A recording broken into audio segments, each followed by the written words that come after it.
di mana penangkapan terkait tentang jaringan scam online yang secara internasional yang sudah kita ketahui bersama pengungkapan yang terdahulu. Nah, di sini kita menangkap satu lagi tersangka ya terkait kasusnya yang merupakan masuk dalam red notice. Ya. Di sini hadir satu perwakilan dari korban, ya, nanti akan menyampaikan beberapa hal. Ya, tentunya kita dahului penjelasan proses pengungkapan yang sudah dilaksanakan oleh Direktorat Siber, ya, nanti yang akan disampaikan oleh Kombes Alfi Suhaili sebagai Kasubdit 2 Direktorat Tindak Pidana Barreskrim Polri. Nah, untuk mempersingkat waktu, kami persilakan untuk Kombes Hafiz memberikan penjelasan. Silakan. Baik, terima kasih. Assalamualaikum warahmatullahi wabarakatuh.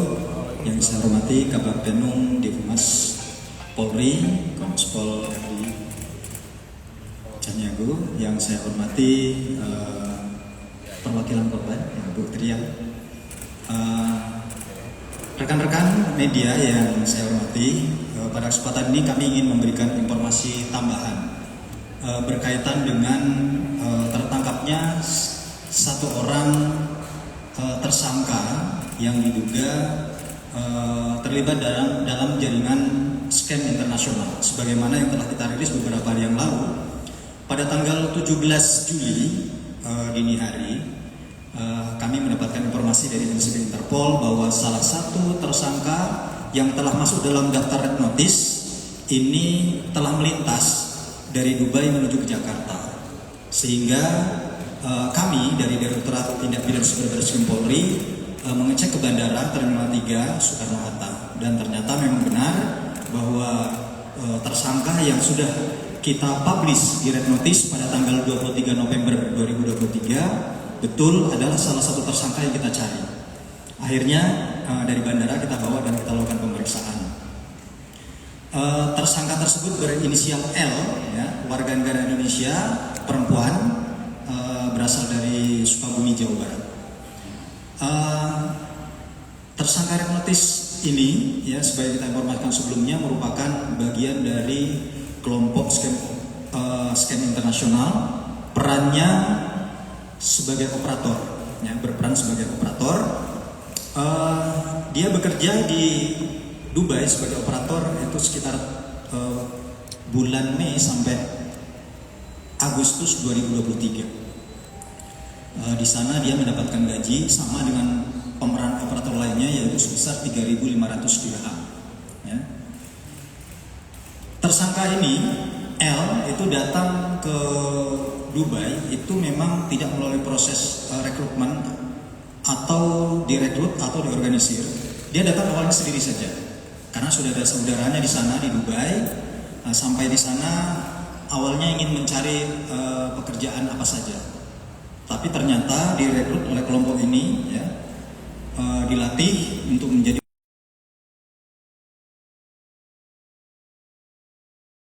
melakukan blasting, mengelola platform media sosial, melakukan komunikasi dengan korban dan calon-calon korban, ya. Dan disebutkan juga dalam keterangan yang disampaikan bahwa tersangka L ini menjadi operator, dia mendapatkan bonus, selain gaji juga mendapatkan bonus jika mencapai target tertentu, ya. Saat ini sedang melalui proses pemeriksaan, ya, sebagaimana dengan tersangka lainnya. Terhadap tersangka L ini kita kenakan pasal-pasal dalam Undang-Undang ITE, yaitu pasal 28 ayat 1 junto pasal 45 dan pasal 36 Undang-Undang ITE, serta pasal 378 KUHP junto pasal 55 ayat 1 ke 1 KUHP. Ancaman hukuman maksimalnya 6 tahun. Jadi saat ini sedang dalam proses pemeriksaan. Demikian mungkin informasi singkat dari kami penyidik. Kami kembalikan ke Pak Kabak Penum. Baik rekan-rekan, itu yang disampaikan oleh penyidik. Ada 41 orang tersangka yang sudah diamankan. Memang dalam kegiatan pengungkapan ini, Polri tetap bekerja sama dengan stakeholder terkait. Ya, jadi itu yang perlu kita sampaikan. Mungkin ada yang mau ditanyakan kepada penyidik. Saya kasih tiga pertanyaan dulu ya. Yang silakan dari dulu.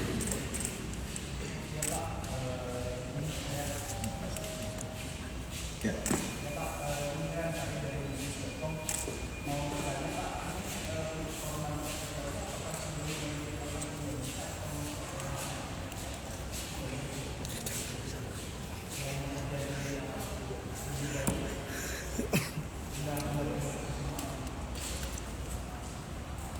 Korban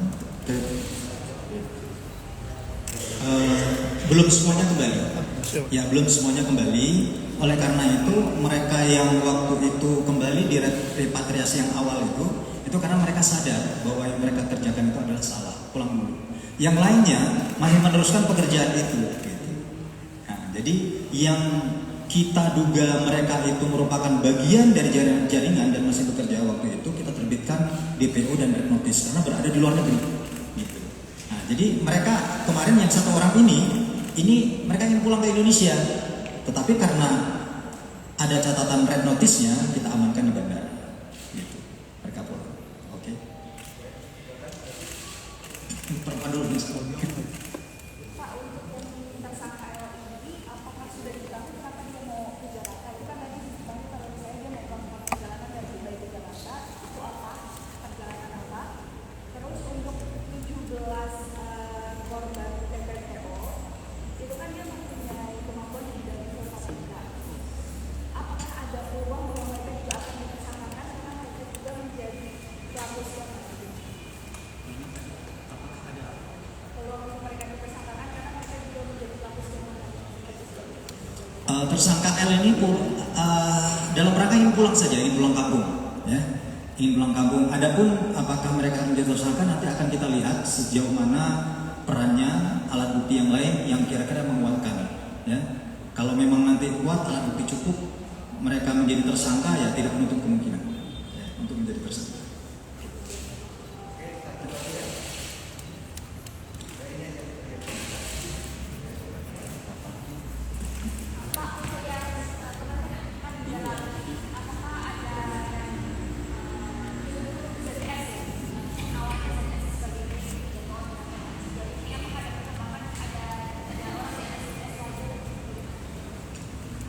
Itu sedang kita dalami karena memang biasa kalau pelaku itu selalu berusaha untuk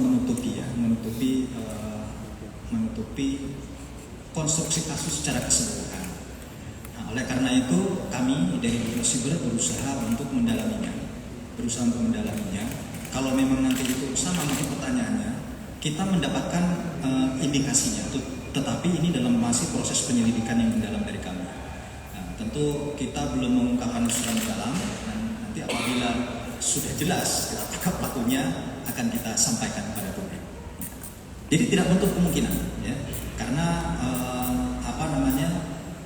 sebagaimana kita sampaikan sebelumnya, ada korban dari negara lain, dari Thailand, dari China, dan Indonesia.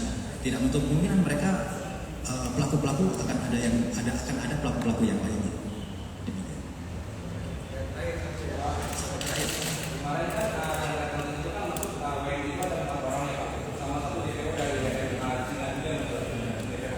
Yang sudah jadi tersangka ya, oke. Nah ini sudah ditangkap satu. Ya. Sisanya apakah kita masuk operasi juga untuk melakukan blasting segala macam itu atau gimana? Kita masih mendalami ya, apakah mereka masih beroperasi? Karena ketika kita melakukan upaya paksa terhadap salah satu tersangka SZ itu, bisa jadi akan berpengaruh ya terhadap kegiatan mereka di sana. Ya. Kita akan melakukan terus koordinasi termasuk dengan institusi Interpol Jakarta dan Abu Dhabi. Demikian. Baik rekan-rekan, sebelum kita akhiri, dari perwakilan dari korban ada yang mau disampaikan kepada atau himbauan kepada masyarakat, ya mari kita dengarkan himbauan tersebut.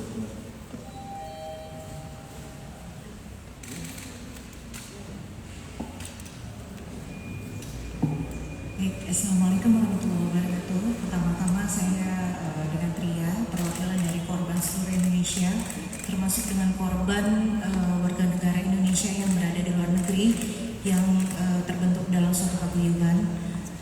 Saya mengucapkan terima kasih kepada Dit Cyber Mabes Polri, lalu saya juga mengucapkan terima kasih kepada Interpol yang telah bersungguh-sungguh untuk menangani kasus yang kami laporkan di bulan Agustus tahun 2023, di mana kasus ini juga ternyata sudah ada dari tahun-tahun sebelumnya gitu.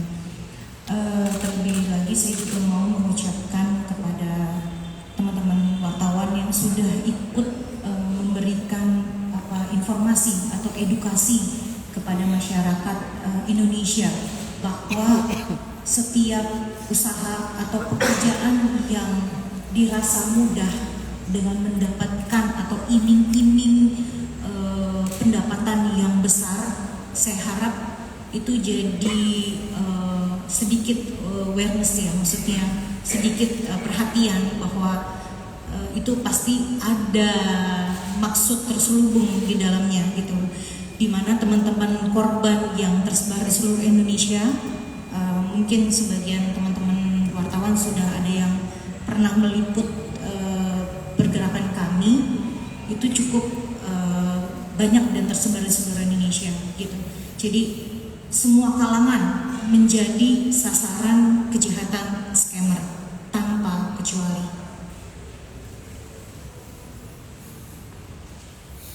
Ya baik rekan-rekan, demikian